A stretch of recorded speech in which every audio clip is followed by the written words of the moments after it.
Our aura is who we are at this moment. I mean, we know that. It comes, people can see the colors. It radiates from our soul through our body and out. And basically what we are is all our beliefs, our thoughts, our vices, etc. And if we have negative thoughts, these negative thoughts are basically influencing the energy which flows through us. And they flow through the 7 centers in our body. And if there is a constriction in one of these centers, certain organs in our body don't get enough life energy through our nerves mostly. And the result is very often illnesses. That can be through our thought, but can be also, of course, through lifestyle. But the main cause is still our thinking. If we are continuously negative thinking, we basically restrict every cell, every organ, every nerve, and the energy cannot flow through us. Hi, everybody. Welcome to the Ask Julie Ryan Show. It's where we blend spirituality and practicality to help you live a life of purpose and joy. We have Hans Wilhelm with us on the show today. Hans is a mystic, best-selling author, an illustrator of more than 200 books that have sold over 40 million copies. In recent years, he's brought his mystical insights to life through a series of short, hand-drawn YouTube videos explaining the spiritual laws of the universe. I'm eager to ask Hans what led him to share these teachings visually, whether humanity is misinterpreting core spiritual truths, and what he hopes to accomplish with his work. Please remember to subscribe, leave a comment, and share this episode with your family and friends. Now, let's go talk with Hans. Hans, welcome to the show. I'm so delighted you could join us today. Julie, thank you for inviting me. I'm honored, and I'm very happy to meet you personally and be on your show. You call yourself an illustrator of spiritual laws. What does that mean? Well, it was not my choice, really. It was happened through my father, who was actually dead, and he spoke to a medium and suggested that I share my spiritual understanding with the world because it helped him when he died. You see, my father, when he died, didn't believe in life after death, and he was quite happy to die, even if he believes his consciousness would no longer exist. But he knew that I believed otherwise. And so just before he died, and he couldn't speak anymore, I told him about what might happen on the other side, so that he is not surprised that if he isn't dead, so this may happen. So don't be shocked. So and he smiled then, and then a few days later he died. I totally forgot this. It was sort of 4 or 5 years later. I was in a bookstore. Some stranger comes up to me, Roland Comtois he was, as I found out, and he introduced himself as a medium. And he says, when I came into the bookstore, my father came right to him and asked him to please go up to me and tell him to thank me for the information I had given him, because everything I said was true, and it helped him so much on the other side. And he says, and he is now working on the receiving end of souls which have passed on or died, and he sees the utter confusion of so many souls who have no idea what happens at death, or even they are aware that they are dead, for instance.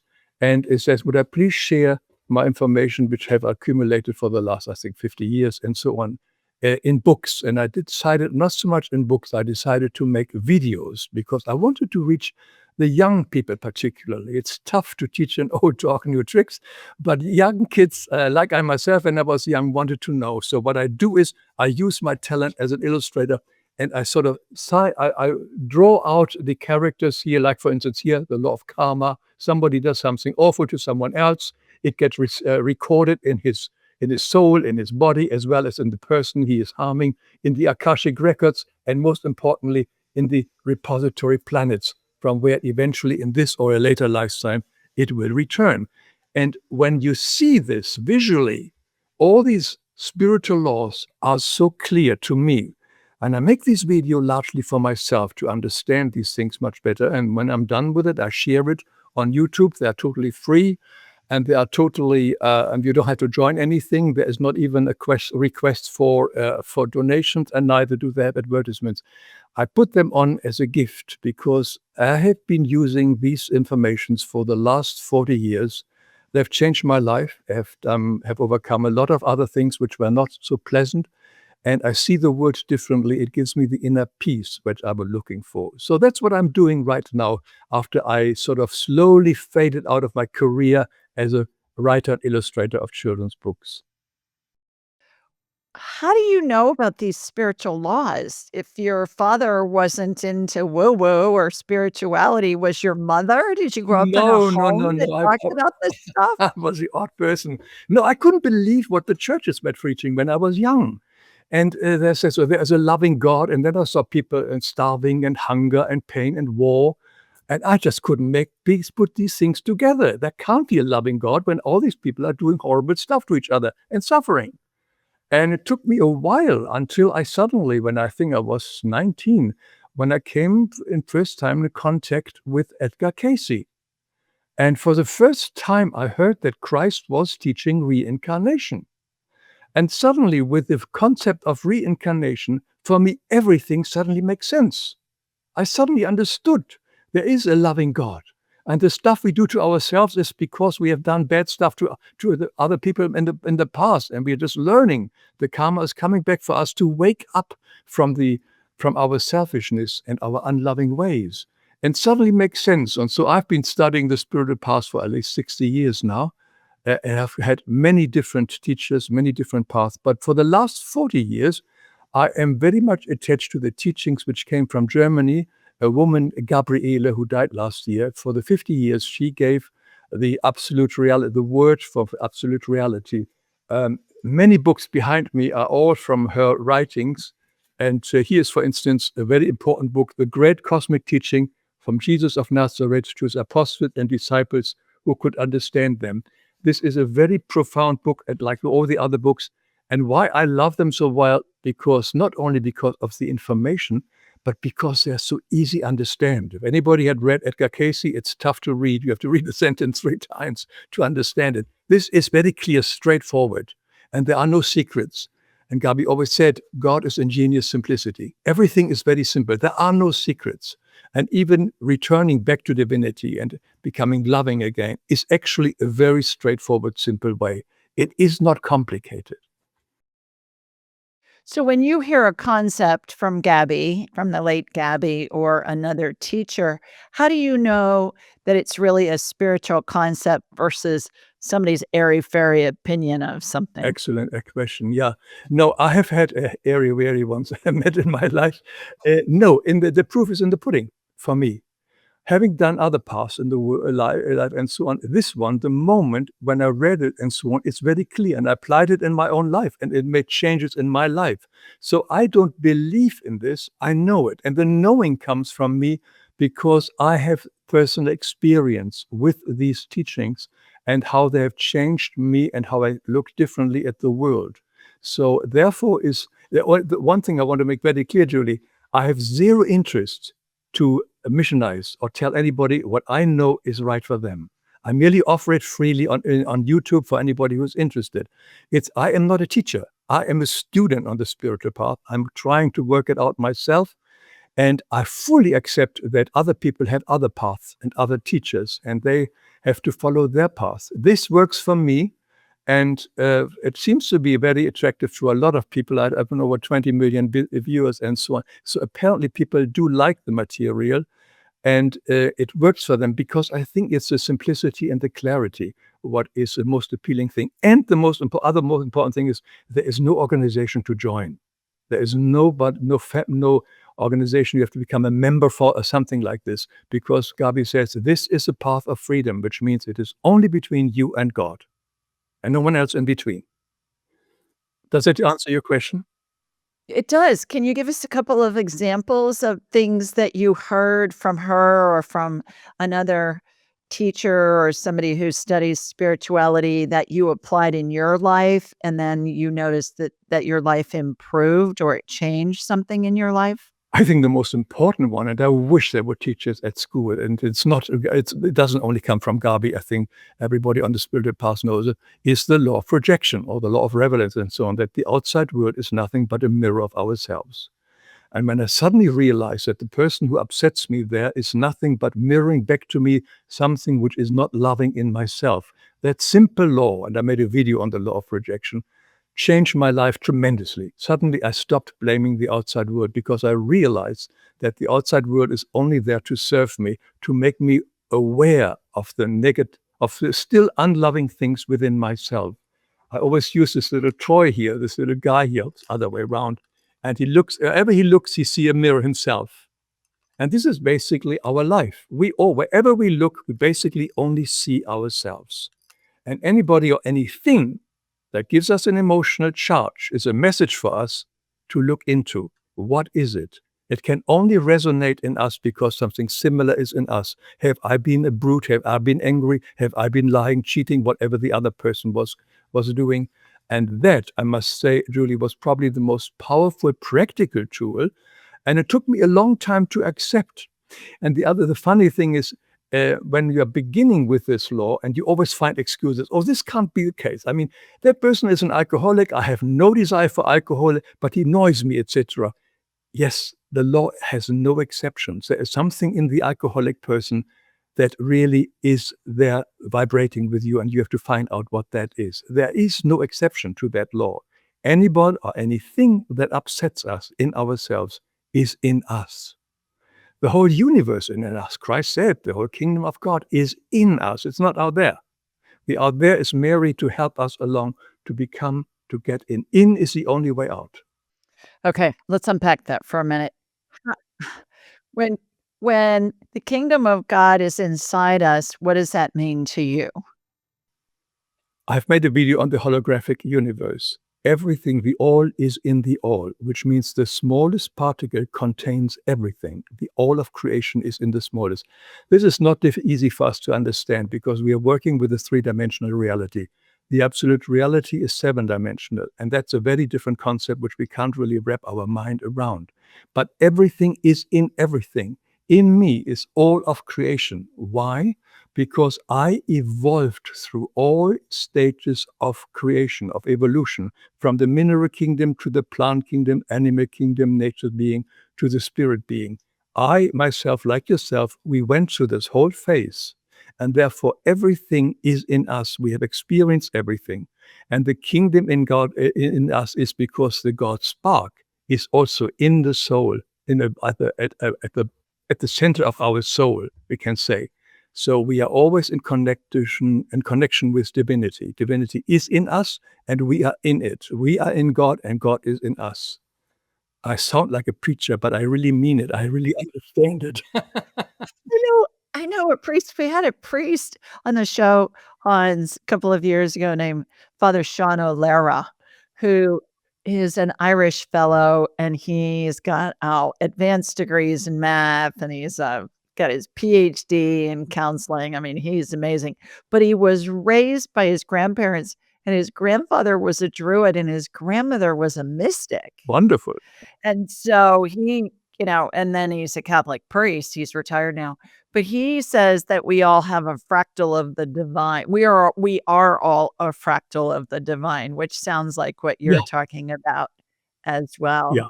And I always think of those little like fractals of iridescent energy that we can see. I'm sure you've probably drawn many of those in your illustrating career. But what does a fractal of the divine look like to you as a brilliant artist and illustrator? I don't know. I don't have the skills to really illustrate the divine spark of God. I'm using Sharpies in blue. So to make the point, I think it's difficult for anybody to illustrate. But I think we can reach it in a deep meditation. And I've had that. I'm sure you have that too. When you close your eyes, you go within and you can enter into this inner light, which is in us, this wonderful primordial light, which can fill us. And I think that is all I think we can experience and how I have experienced that light, but I will not be able ever to show it visually in any way. But this is because the way to go in this world is to go within, and that's where all the answers are for ourselves, as well as also the all solutions uh, our whole life is in us, basically. We get lost, our ego gets lost in the outside world, all the attractive thing, the advertising, what other stuff, everything orients us to the outside world. But the peace, the harmony, the unity is in us. You mentioned that you want the young people to hear these different concepts and to visualize them. And I think we, at least in the Western world, we're very visual creatures. Most of us learn visually, some of us auditorially and kinesthetically, obviously, but I think the majority of us learn from a visual perspective. Do you find that the younger people today are less inundated or less conditioned with the rules and regulations that perhaps our parents and grandparents and great grandparents and other ancestors had?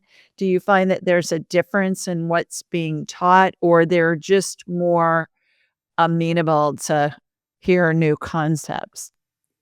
Julia, I will be honest, I have too little interaction with a broad range of young people directly to make any judgment on that one. Of course, the young kids are strongly distracted, like we all are, from so many forms now with the iPhone. It's difficult for them to really focus on one subject, even on one path.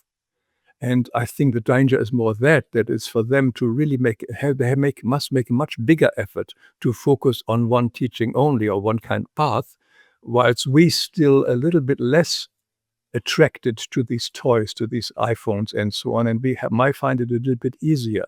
So I don't think I can give a visual judgment on the young people there, but I do know, and I think I did it because when I was young, wanting to the answer, and there was no internet, and there were no books on karma. There was just nothing available. I grew up in Germany Right. after the war.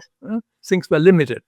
So I Yeah. understood how it is when you definitely want to know and you question the religion of your father, of your parents, and there isn't really anything else around you because everybody else is the same religion.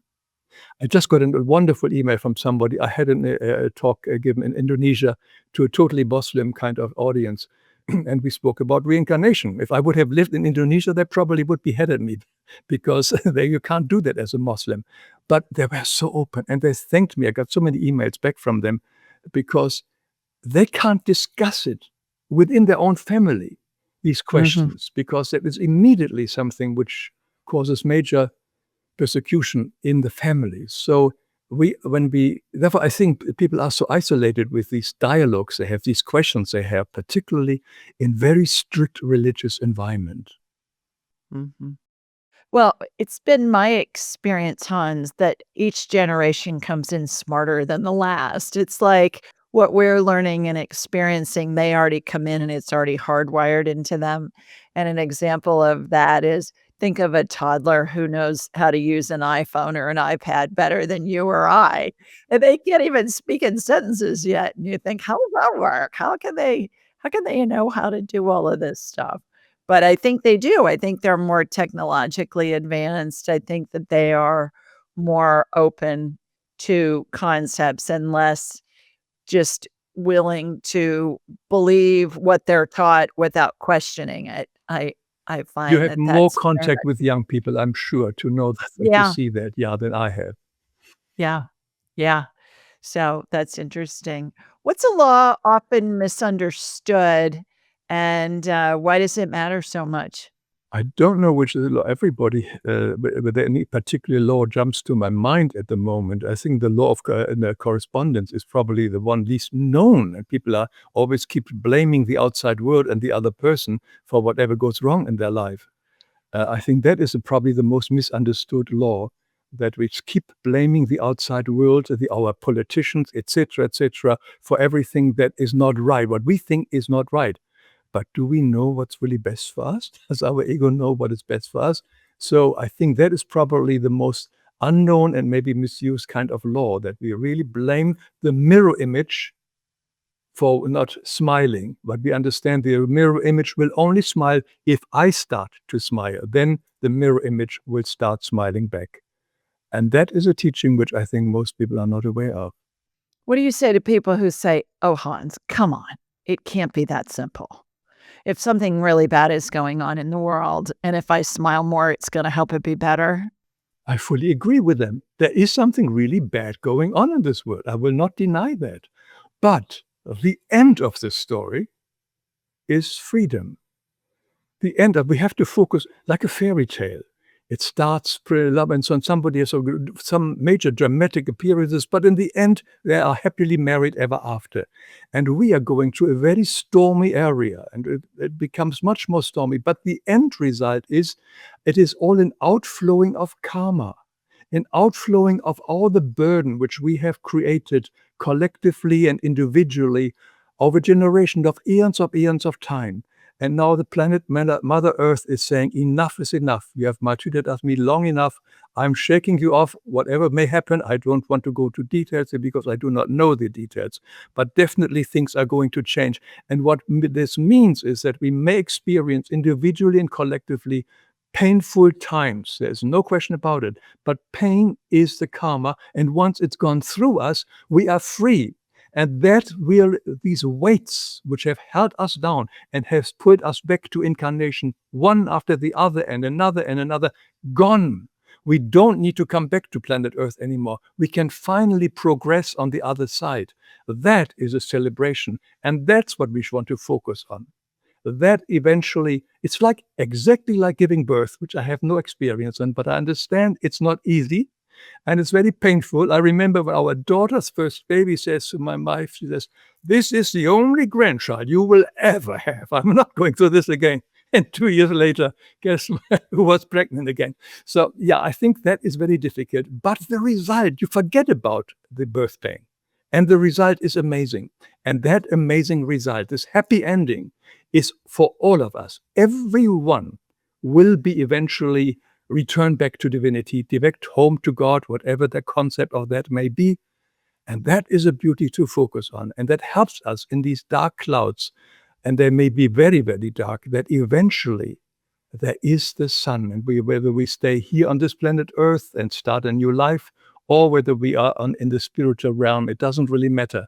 But the result, it's cleansing. That's all. What's your definition of karma?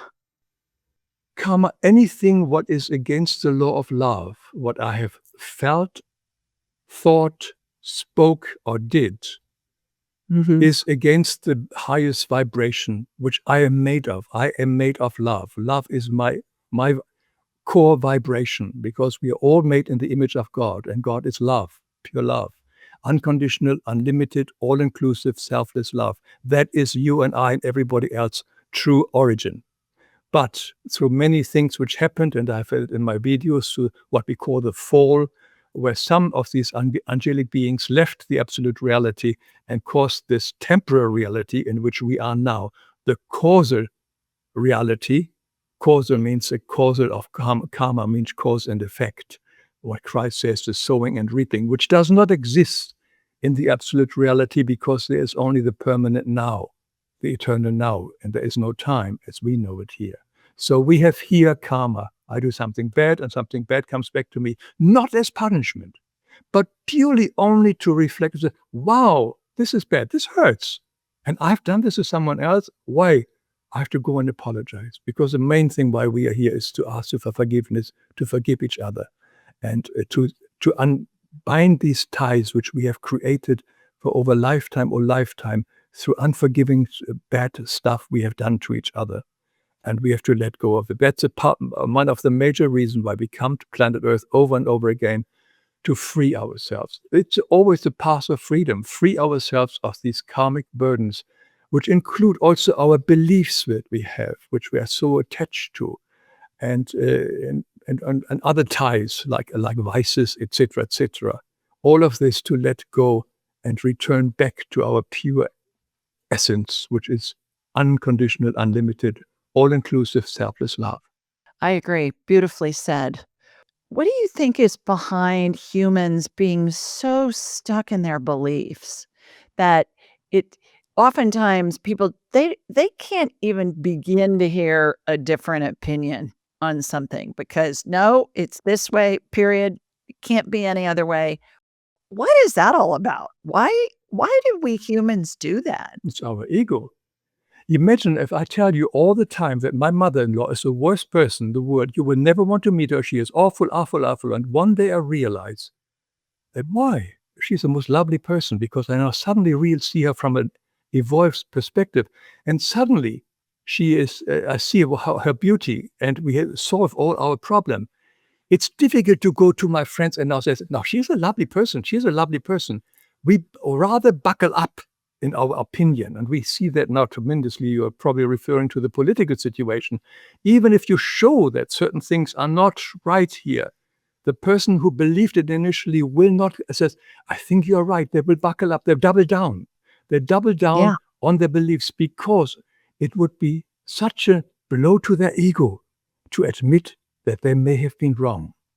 And it's Mm. the ego which helps us not to, which forces us not to admit when we have a mistake. It's also our ego which sort of doesn't want us to ask for forgiveness if we have hurt anybody. It's sort of, that's where the problem is. Our ego keeps us from making us free again. But I think most people do not want to see a different perspective or a wider perspective because their identity, they feel their identity is where their beliefs in their things. So, instance, religious beliefs and so on. I'm just in the letter I mentioned earlier, the husband writes about his wife. She has read all the past lives books and so on, but she is a grown-up fundamentalist Muslim, and she says, "I can't believe it. I can't believe it. I understand it. It may be true, but I am afraid because uh, whatever happens there, if I change my mind." The scariness, we are so conditioned by our environment, and we believe in it because we are afraid. And most of it, I think, is because of our ego. Well, and the ego, I've read many times, is here to protect us, but the ego oftentimes is about the age of a 11 or 12-year-old child. And when we grow up, we need to figure out, okay, well, maybe there's more to the story here than what I was thinking when I was 12. Have you come across any of that in your spiritual laws that Well, I don't know where you get the idea the ego is for protect us. The ego is here to protect our body, our identity, our right, personality. Yeah, that I agree. right. That I agree. But once you Yeah. understand that I am not my body, I'm not my personality, I'm more, then suddenly the ego is only the ego is like driving a car. It protects the car, but I'm not my car. And so as long as I make the distinction here that I am not my body, and I'm also not my personality, which I've created. So that is where you are right. It tries to protect these things because the ego doesn't want change. Also, the ego is afraid of death.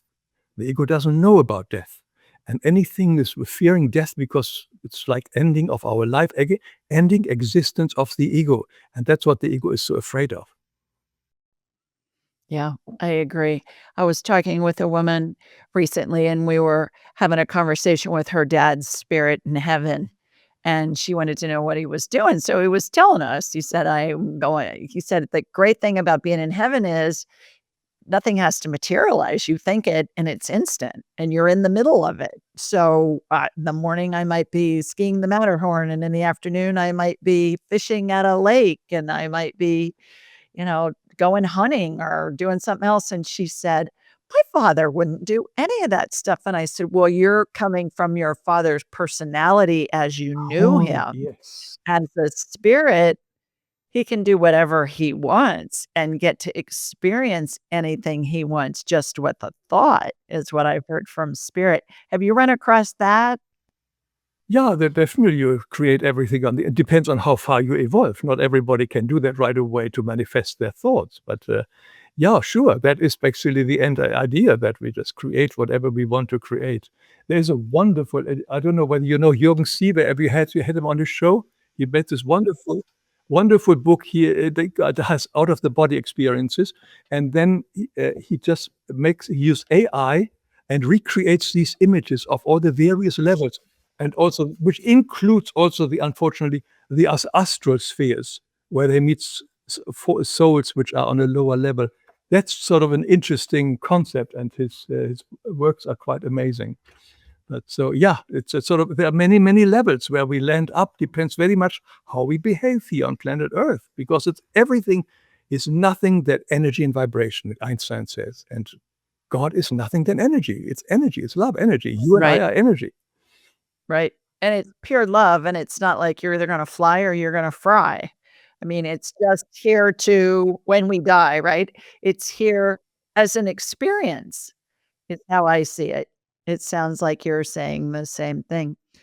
Hans, you say a person's aura is a repository of their thoughts.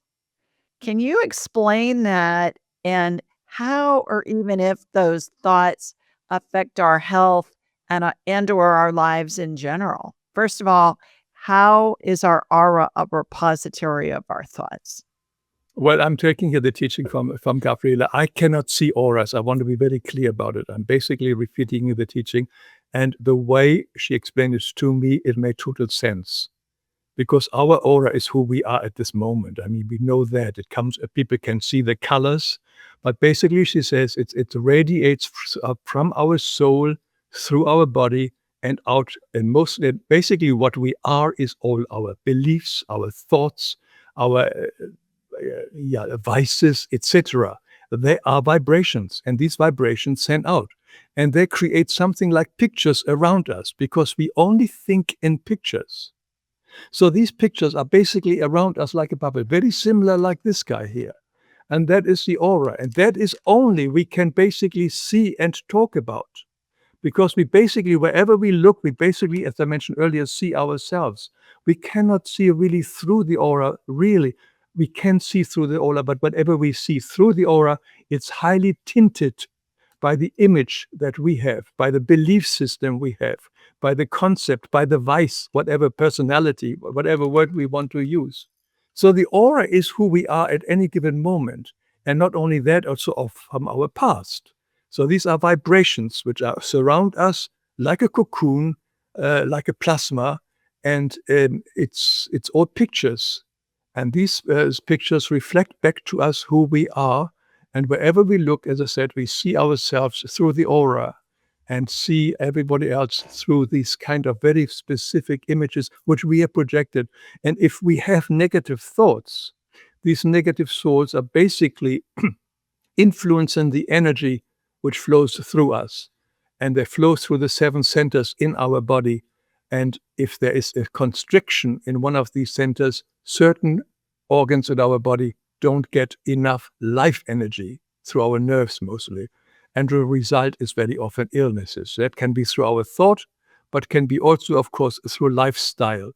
I read that 95% of all our illnesses are lifestyle oriented, which means drinking, but everybody knows what that means. And so when we change our lifestyle, we immediately allow more the flow of energy going through us. But the main cause is still our thinking. If we are continuously negative thinking, we basically restrict every cell, every organ, every nerve, and the energy cannot flow through us. And we basically harm ourselves through our excessively negative thinking, self-pity or whatever, hate-pity, etc. All these thoughts have an immediate effect on our body and on our aura. So I understand that the thoughts and all of that can affect us from a spiritual standpoint for our health. How does it affect our overall lives and our life experience? I think our thoughts, we basically have, wherever we think all the time, non-stop, but there's 50,000 thoughts a day. So if they are negative or self-pity and so on, of course, we see the whole world through a self-pity kind of image. And we haven't really learned in our society to self-control our thoughts. And it's not easy to do that. But thoughts are the one, I think, which keeps us continuously in a problem.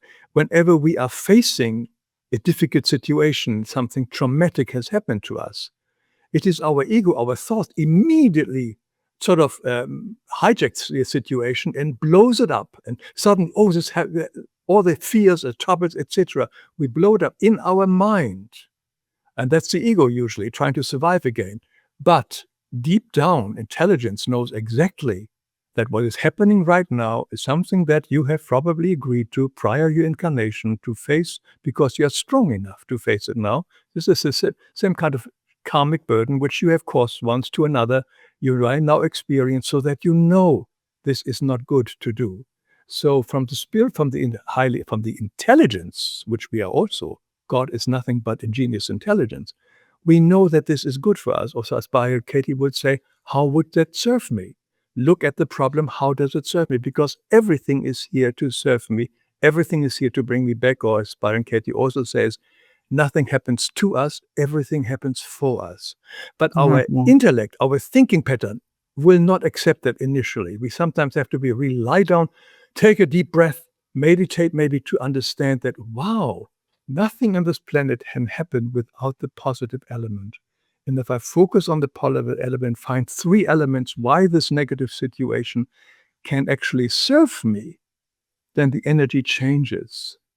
But I think it's our ego which keeps us continuously thinking, because we are in a constant survival mode. Mhm. Yeah, I agree. What are the 5 components of the body and why are they important? The 5 components of the body actually, basically, it's sensing, feeling, thinking, speaking, and acting. So these are the things with which we create our karma. So that's basically the function of our body. And all these 5 elements, basically all these 5 tools which we have to communicate with the outside world, we have to sort of watch that they are not getting too negative and too self-destructive, because everything is self-destructive, because it all comes back to us. So basically, you have to watch what we say, what we think, what we speak, and what we do. I think it's very important to keep an eye on that one. And what I find, again, what Gabi also suggested, very helpful is in the evening to really, like a bookkeeper, look at a journal and write down, it says, what I think went right and what went wrong. To really look at each day as it passes and has passed, what are the things which I shouldn't have done, maybe do better next time? Where can I still ask for forgiveness or make amends? Who can I contact? This for me has been a very powerful tool, which I'm doing for years, so that I do reflect on the day and don't just rush with my thoughts into the next day with the same thoughts. Sit back and look at the thoughts. What has driven me today all the time? What anger, what kind of upsetness, sadness, etc. What is it what I felt? And if I do not sit down in the evening, or earlier if I have the time and opportunity, then I will go to bed with it, I sleep with it, it affects my sleep, and the next morning I'm probably still in that energy, and I'd never give it a chance to look at it, because all these things want to tell me something. And it's very easy. Very often we get the answers if we really take the effort to sit down and say, why am I so sad? Why am I so angry? And just if we're honestly looking at it, we find the answer very easy. There are no mysteries. And we have got always our guardian spirit next to us. We have the Christ next to us. We have God in us.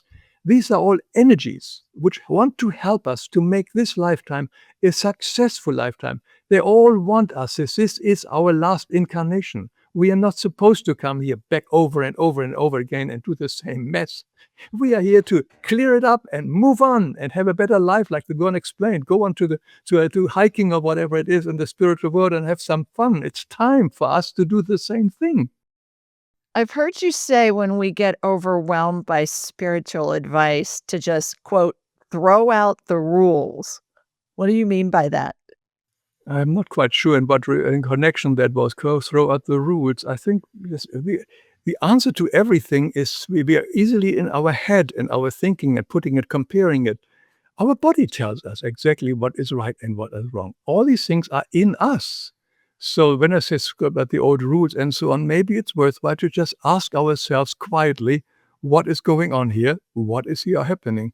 And don't take all the programs and lessons we have to learn from the past, because the answer is always in the here and now.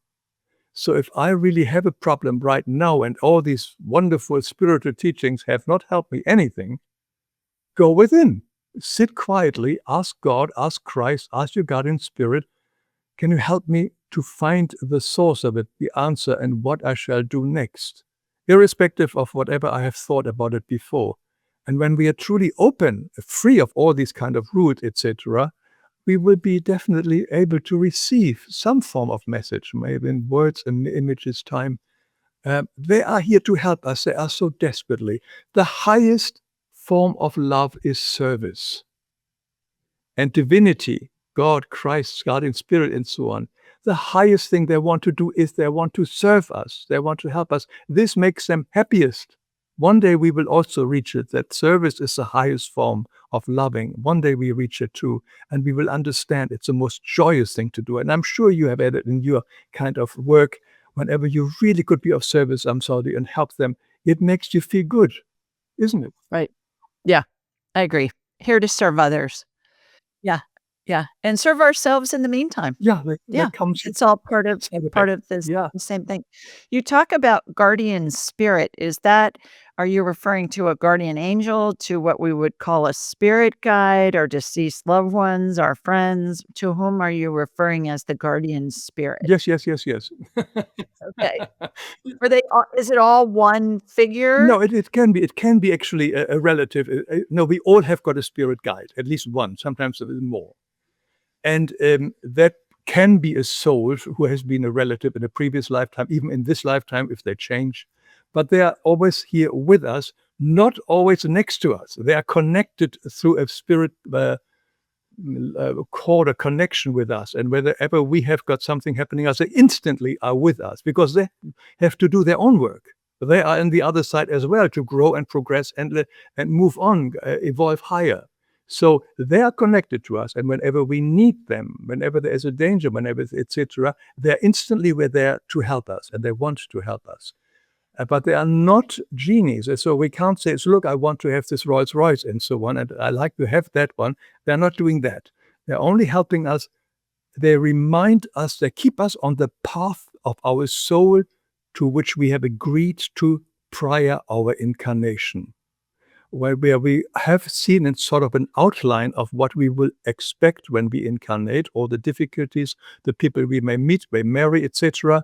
And we want to stay on that path. And they are not 100% if we want to deviate from it and really strongly hard, then let it happen. They'll allow it.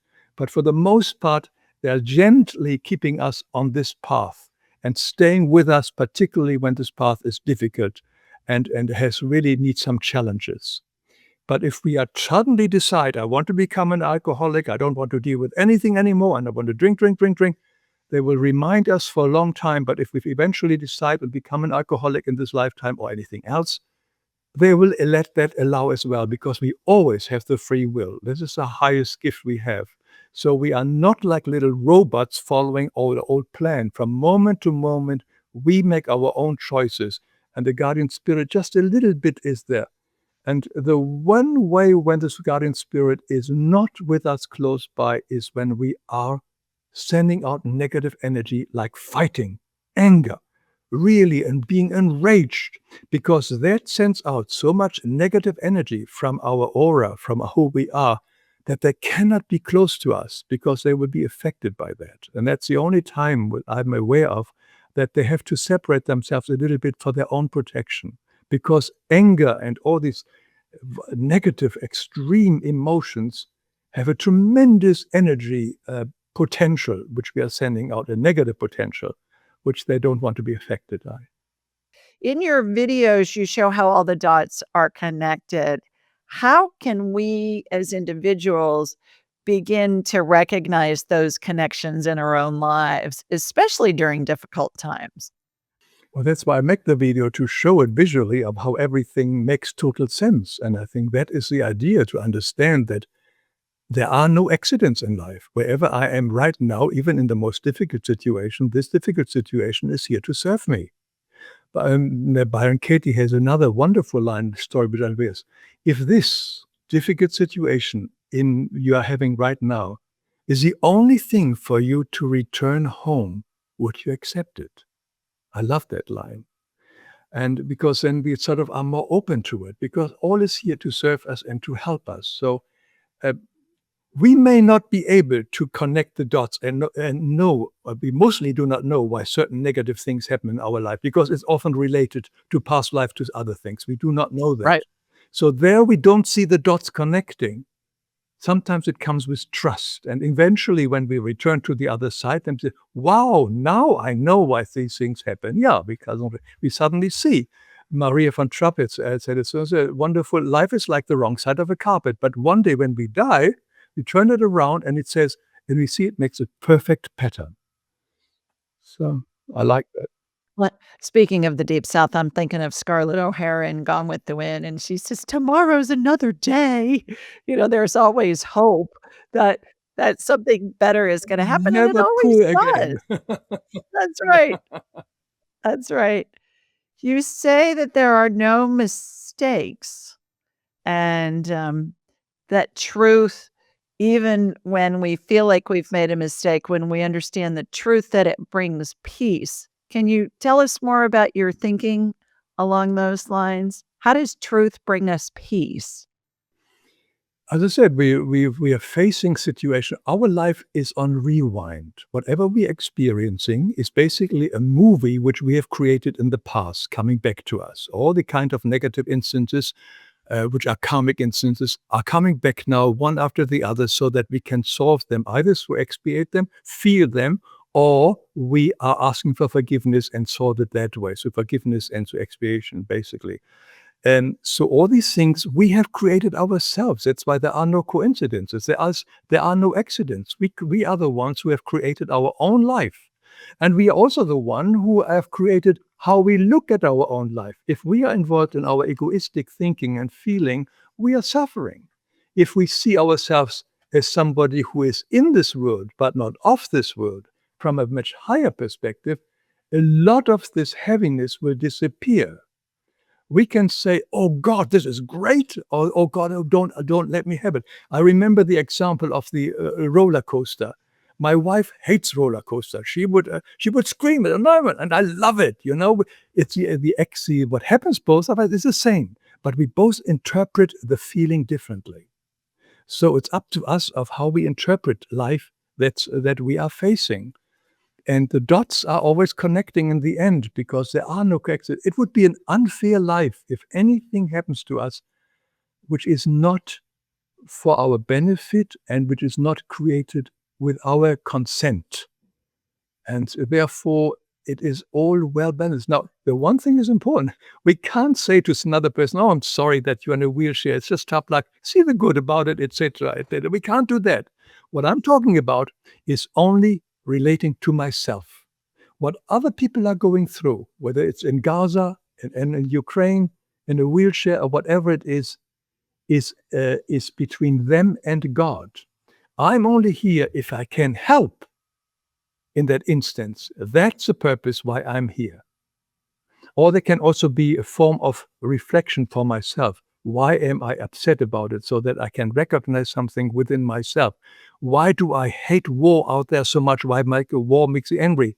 So my immediate question is, where am I at war with myself as well? So the outside world, the outside war can be a fraction of my own war within myself. So I can use that for that, but otherwise I'm not here to speculate on other people's karma and why they're having certain lessons. I'm only here to love. The only thing I'm here to is to love. That is the only thing. Sometimes it means to forgiveness, sometimes to make amends. But it is only to love, to love, to love. There is nothing else. God is ingenious simplicity. There are not many rules. We are given the 10 Commandments, very simple forward. We're giving the Sermon on the Mount. And you can all put it together in the golden rule, do unto others as you want to do it yourself. Just so simple. The whole life is simple. It's the religions which have made it so complicated and give us the rules, the dogmas, the traditions, the rituals, etc., etc. It's all bullshit. Sorry, can I say that? Why do we have that? Why are the religions and the cultures like that? Is it all about controlling the masses, do you believe? Precisely. Don't forget, they're all run by males. Yeah, true. True. And they all immediately put the woman as second-class citizen in all major religion.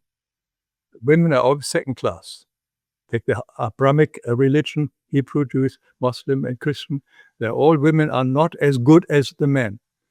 And that goes in others as well. But it's another topic. I made a video on that one. Well, but I think most women are like, "Yeah, whatever. That's true. That may have worked for you a long time ago, but not now." No, I don't believe that. no, of course not now. But that is behind the whole religion, the control. Yeah, yeah.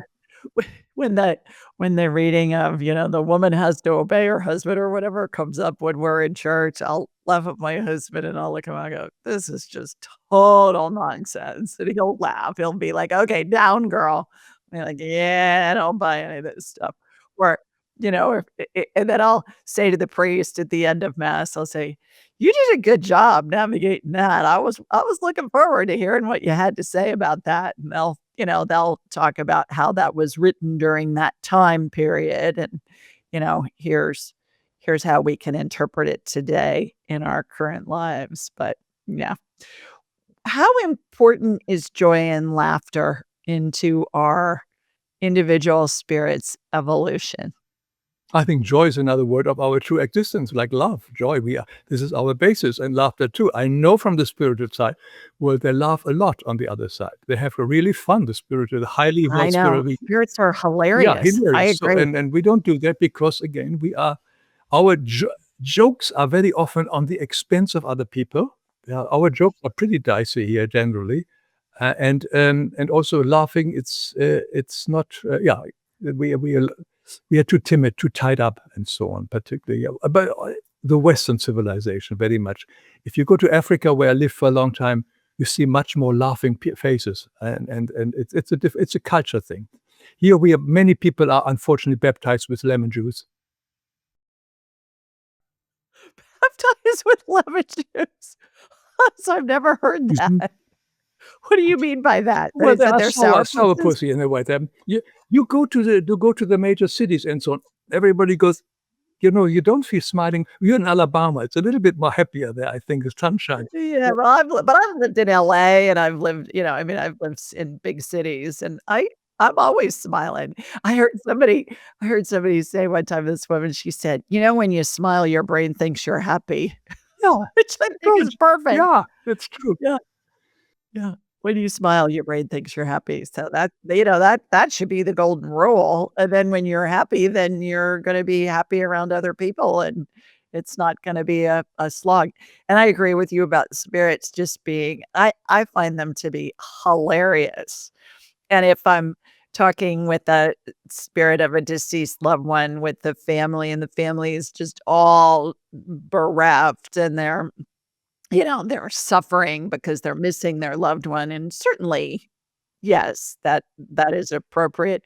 But what I'll find, Hans, is that their loved one in heaven spirit will say something totally out of the blue that's hilarious just to lighten them up and to get them laughing, and then that helps the communication flow because laughter and joy and love are high vibrations, and Hans, I always say spirit don't communicate as easily on the I feel crappy channels because the vibration's too low. Yeah, yes. So, yeah. Yes, that's good. Uh, Yeah. so there's that. Yeah, I agree. Couple more questions as we're winding down here. Do you have a couple of tips you can share how we can uncover our soul's purpose? The first thing which comes, soul's purpose. I would be very careful to find the soul's purpose. I personally would say with the general purpose for most of us, there are exceptions, is to clean up our own act, which means be aware of all the stuff which upsets us and reflect on this one and see where it is just what we can do about it. I think the main purpose for most souls incarnated is to clean up their own act so that they can go up back home to the higher vibrations. But to do this, and one of the most powerful tools I found in my own life is gratefulness. Always remember any day, any moment you can, thank you for the sunshine. Thank you for this. Thank you that I can walk or sit here or talk with Julie. This is at any minute that the gratefulness brings me in a totally different vibration into a higher vibration, and a lot of the negativity falls away when I focus on so much we can be grateful. You mentioned the simple thing, you want to live there like a Scarlett O'Hara, but with air conditioning, you know? I mean, think about air conditioning, a simple thing we take for granted. Yes. Until it's on the fritz and Yeah, it's not yeah, working and you're that's it. thinking, "Oh my goodness." Yeah, exactly. Exactly. I agree. Last question, why do we incarnate? Well, I think for most of us, it is to really undo our karma, but there are also many others who come here to help in these particularly difficult times which we are facing. soon already facing in many parts of the world. We always mustn't forget that so much is suffering out there. And there are so many helpers who have come here to see, like midwives, to help this earth getting into the new vibration, into a higher kind of density. And there are a lot of people need help and guidance. So what you are doing there, you're helping a lot of people with your weekly programs to find themselves. To find themselves, I would say that's basically the answer. To really know what's about and change their lives. So I think there are a lot of people who have come here for that purpose as well. They may not have all much karma, but they're coming here to service, because service is the highest form of love. And we may even want to come back and one day to incarnate again, not because we have to for karmic reason, but we want to help our brothers and sisters. Lovely answer. You are every bit as wise and charming as I knew you would be. Oh, you're so sweet. Thank you, Julie. And you are. And your videos are amazing. They are, for those of you that aren't familiar with Hans's work, and I want you to tell everybody how they can find him here in a second, but they're so simplistic, and you're talking and you're drawing these different illustrations of how it all works, and you're hitting it on a bunch of different learning levels. So I find that they sink in a different kind of a way, instead of just hearing it or watching a movie about it or something. The way that you're presenting these concepts and the way that they are absorbed, I think, is why you get 20 million views on a lot of these. Thank you. Which is a feat in itself. Congratulations on that. That's amazing. Yeah, thank you. Yeah, no, I feel so too. Sometimes it's just a simple way of drawing things. You don't have to get big AI and all this kind of stuff. By simple drawing and explaining it, this and etc., and we understand it. And because a text, when I read a book, it doesn't always clear in my head. And when I draw it out, that's why I'm an illustrator. It makes more sense to me, and I'm happy to share that. And I'm happy that so many people respond to it. Well, thank you for doing this work, because obviously you've been led to do it, and it's benefiting people all over the globe. And who knows, maybe in galaxies far, far away too. But it's just, thank you for taking that step to really follow where you're being led and use your skills as an illustrator to make things more understandable, and also to share the guidance that you've received that's resonated with you. Yeah, thank you. Yeah. Yes, I will continue like you will continue. We will see where it takes us, and anybody who benefits from is great, and those who can't handle it, that's also great. That's fine too, right? How can people watch your videos? How can they learn more about you and your work? Easiest I think you go to YouTube and you punch in my name, Hans Wilhelm. I'm sure you see it somewhere here on the screen. And then you will immediately guide it to my YouTube channel. But I also have the same videos on my website. It's called LifeExplained.com. And there you have got also some history where I make it, and some other stuff and testimonies, etc., if you're interested in that.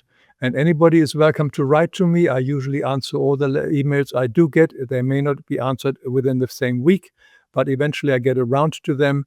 And if you have questions, but before you have a question, I suggest you go to the index and you see any of the videos, because most likely the question you're having, I have already answered in my 170 videos on all kind of subjects. But again, if you can't find the video, I'm happy to guide you to it. Wonderful. All righty, Hans, thanks so much for sharing your wisdom with us today. In the meantime, sending you all lots of love from Sweet Home, Alabama, where my air conditioning is working fine. Thank you very much. And from Connecticut too, where Hans is. And I hope your air conditioning is working well up there too. Yes, we need it today. Thank you, Julie. Good. Lovely to meet you. Thank you. Bye, everybody. See you next time.